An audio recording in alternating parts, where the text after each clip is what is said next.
Last night, the Phoenix Suns and the Utah Jazz ran it back again for a regular season matchup that did not count for the in-season tournament, and things got really spicy.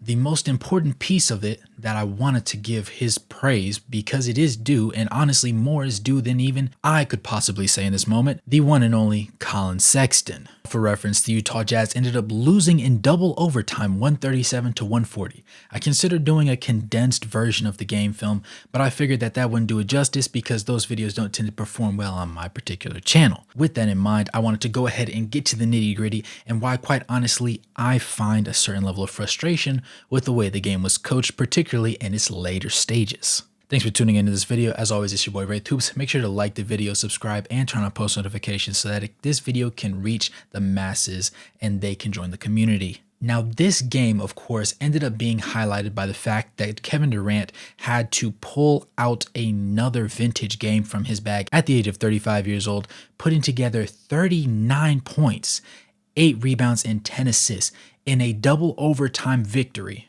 over the Utah Jazz. Now, Devin Booker also chipped in 26, 5, and 8. So it wasn't just a singular performance. Eric Gordon also had a 20-piece of his own to go along with 5 rebounds and 6 assists. Jusuf Nurkic also came in with 18 points and 12 rebounds. But naturally, this channel is circled around the Utah Jazz, so that's the part that we're going to delve into the most. John Collins, 15 and 12, 3 of 5 from the three-point line. Jordan Clarkson, a poor shooting night, shooting 8 for 23, 1 of 6 from beyond the arc, but 5 of 7 from the free throw line, on his way to 22.7 rebounds and 5 assists, to go along with only 2 turnovers. Ochai Agbaji, 3 points, 3 rebounds, 1 assist, 1 steal, 1 block, 1 turnover, and 4 personal fouls to boot.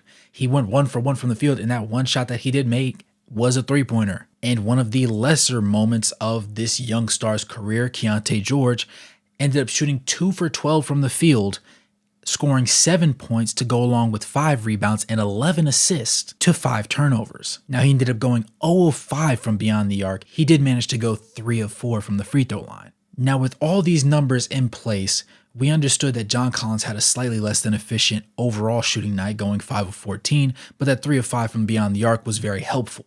Lauri Markkanen went toe-to-toe with Kevin Durant in this one, scoring 15 out of his 27 shot attempts, going only 2 of 10 from beyond the arc, however, which really hurt the team. He ended up going 6 of 9 from the free throw line and ended up putting together 17 rebounds to go along with his 38 points, only beat by Kevin Durant's 39. But if this game went into double overtime, the question becomes, well, where was the help? Obviously, Jordan Clarkson wasn't enough. He shot inefficiently and he only poured in 22. John Collins only had 15. So where did the rest come from? An unlikely duo. Talen Horton-Tucker and Collin Sexton had 2 of their best games this season, and they both went to waste, as this game ended up in a loss. THT shot 9 of 18 from the field, 4 of 10 from the three-point line, 3 of 3 from the free throw line, to go along with 4 rebounds, 3 assists, and only 1 turnover, to put him in position to have 25 points in only 29 minutes of play. Honestly, his best offensive performance this season, bar none. Kelly Olynyk poured in 6 points, 5 rebounds, and 5 assists, but also had 4 turnovers in the process. And the person that I want to give the most props to was the man that had the put-back basket to send the game into double overtime, Collin Sexton, the man who, by the way, didn't play in the double overtime. More on that later. That's the gripe of this entire video. Now, with the game recap out of the way, we're going to go ahead and focus in on Collin Sexton. Now, we know this season hasn't been the best for him, obviously averaging 12.5 points, shooting 45.5% from the field, and only 32.5% from beyond the arc, to go along with 2.5 rebounds, 3 assists, and about 1/3 of a steal in just 20 minutes of action this year across 13 games. Now, the three-point percentage is significantly less than desired, and part of it comes from the fact that he plays different spot minutes from time to time, and he's just really trying to find his rhythm with this team and where he belongs. I made a video in the past talking about how he might have been the one on the trading block, and then it seemed like he wasn't on the trading block, and now I really don't think he should be on the trading block after this game right here. I know I have a tendency to be a little bit biased towards him, but the reason why you have a player like Collin Sexton on your roster is because you need somebody that's going to have that dog mentality, that's going to give you 130% when they have nothing left in the tank, even when he's making a mistake. He has that Russell Westbrook energy where you can say, Yes, he's missing a lot of shots. Yes, he's not playing the most cerebral game of his career, but at the same time, the energy's there. If we could just tweak it a little bit and just put him in the right situations to win, he's going to do great things for the team. And that's where that putback basket came into play. Keontae George drives to the right side of the court, going straight at the basket, time winding down, and he puts up a shot. To his credit, it wasn't a terrible shot, but he just doesn't have the strength or frame to really force that to go in the basket. It's a rough miss as everybody else is standing at the rim. Collin Sexton comes flying in out of nowhere, nabs the ball out of the air, double clutches, and gives it a soft kiss off the glass as it goes in. And then he runs off, double fist pumped in the air, running down the sideline as he sent the game into double overtime in front of the Utah Jazz faithful. That sounds lovely. It would sound even more lovely if we won that game. Now, apologies because I don't usually get this animated in any of my videos. I know some people were expecting to be the usual monotone vocal presence that I tend to have, but this one just really rubbed me the wrong way because I felt really good. For example, in the most recent recap that I did, when I was hoping that this game would have been close or we could have edged this one out. I also felt strongly when I did the live stream while I was watching the previous game, because this is a Utah Jazz lineup for the starters and even from the bench that looked to finally be finding some sort of ground. And to their credit, they did offensively. Even though they were missing quite a significant amount of shots, they still managed to put themselves in positions to win the game. That being said, it was all for naught because the one guy that deserved the bright spots the most didn't get his opportunity. When I said this was the second best game of his season, but the most impactful one for him, this is what I meant. To date, he has had a couple solid performances. However, the best one that stands out the most was the first time they played against the Memphis Grizzlies at home when he had 23 points in 22 minutes, going 8 of 10 from the field and 4 of 6 from beyond the arc.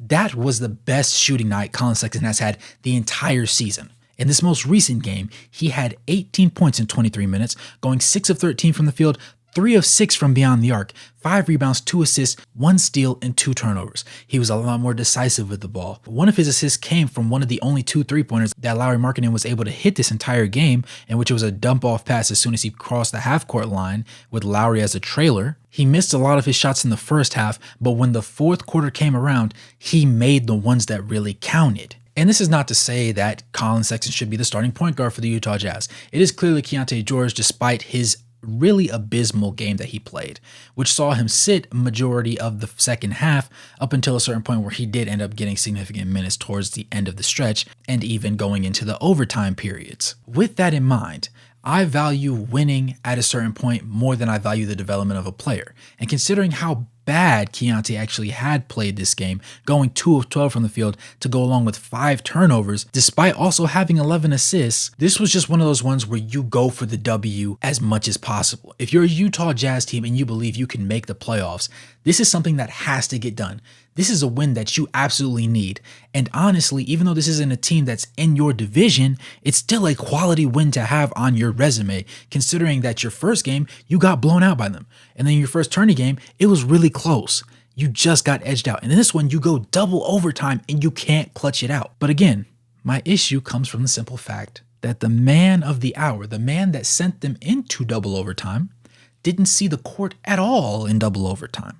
That just is unfathomable to me because Keontae played in double overtime. Several people that shot either less shots, significantly less efficiency, or had more turnovers than him at the guard position all played in the second overtime, but not the man who was the reason that they were able to get there. Now, that's not to sit there and rag on Keontae because I understand the point of this team right now is to show a little bit of development while at the same time making a playoff push. But this is one of those games where Keontae was, like I said earlier, so bad that it only makes sense if you have the opportunity to win the game and put somebody else into the lineup. That's something that you just have to do. We've seen Chris Dunn phased out of the lineup. So you're losing some veteran presence right there. But on top of that, now you have Collin Sexton finally playing within himself, finally not making boneheaded mistakes, finally trying to push the needle for the team so that they can catch the W. And then when he does the right play and he makes the right play to allow you to stay in the game, you have to reward him. And Will Hardy did not reward him. He has had a couple mistakes coaching-wise, in my personal opinion, and even some people on the channel felt a similar way when he tends to use a couple challenges a little earlier in the game than we would like in a recent match, or in other situations where you see him run certain lineups like the THT and Collin Sexton lineup that typically doesn't doesn't look the best when they run it in games, but this just happened to be their night. And it was a waste and a wash because they looked so good on the court together. They were the most efficient guards on the floor at any point during the game, and yet this performance will become forgotten because they lost. And I understand basketball is a winning and losing game. Basketball is a game of runs. Things come down to what you do in the clutch moments that you have. And Collin Sexton made the clutch play that he needed to make. Lauri Markkanen in the fourth quarter came up big and had some important shots. Jordan Clarkson had some important shots. Keontae George didn't. And I understand as a rookie, you want to get him those minutes. But if I'm Will Hardy, I believe that winning is also just as important in certain situations. And for a team that was 4-8 before this one and is now 4-9, going into the next game against the Lakers with a little bit more momentum at 5-8, having won the double overtime game, you have a little bit more of a boost. Even though you're exhausted, you still feel a certain level of confidence about your team and how you can go toe-to-toe with even the best offenses in the league.